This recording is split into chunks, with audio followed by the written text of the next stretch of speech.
Welcome to Life with No Breaks, where we discuss the side effects of life and its different experiences. I'm Juanetta, your host. Today, I'll discuss a topic that has caused some social media debates: child support. Let's get started. To explain why I chose this particular topic, I will have to explain how I even got to this topic in the first place. So I was scrolling on TikTok and this video popped up. The content creator, Chris, his username is at Chris Sales TV. His video popped up on my For You page, and I was just simply scrolling and it popped up, and the first sentence out of his mouth captured me. He said, "I'm gonna tell y'all how child support is supposed to work." The beginning of it, he was speaking about how he perceives child support should work. So he gave an example that if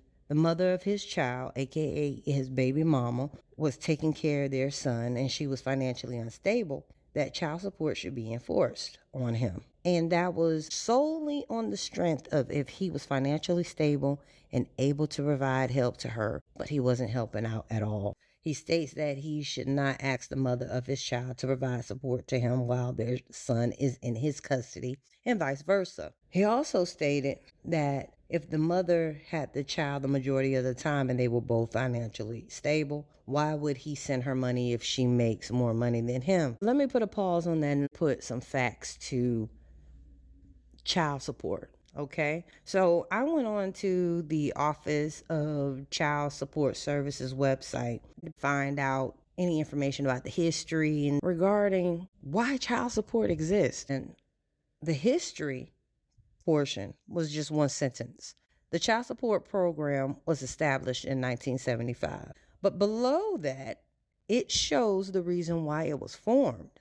And it reads, Congress began the child support program to reimburse benefits paid by the government's welfare programs. Congress changed the program in 1996 as part of the new welfare reform laws to expand the role of technology and ensure children receive more of the support paid by their parents.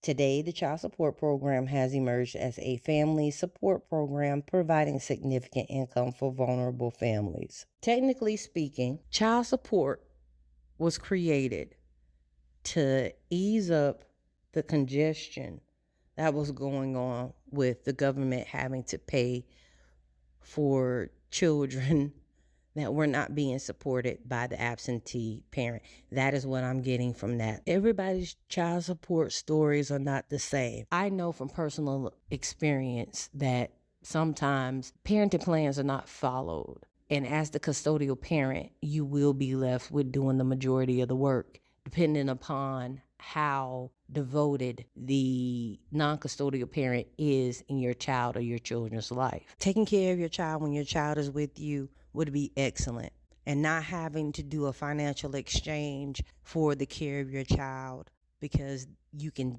depend on the other parent would be awesome. In a perfect world, you can have a joint custody agreement with someone and the non-custodial parent doesn't adhere to that court order at all, not for the parenting plan, and at times not the child support either.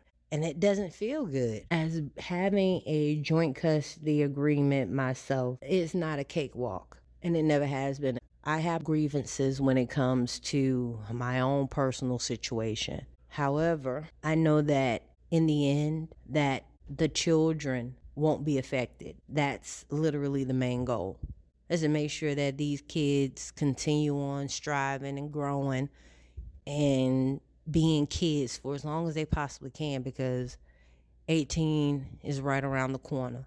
So to wrap this thing up, what was said in that video was perfect for individuals who don't have a court order and don't need one, because they can be able to 100% trust in the person that they're co-parenting with.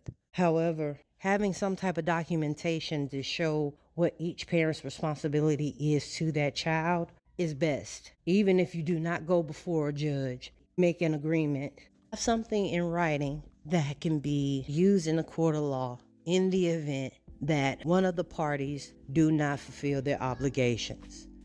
And that's it. Hopefully you enjoyed it. And you're going to come back again to listen to another episode of Life with No Breaks. Remember, every negative can become positive. It all depends on how you flip it.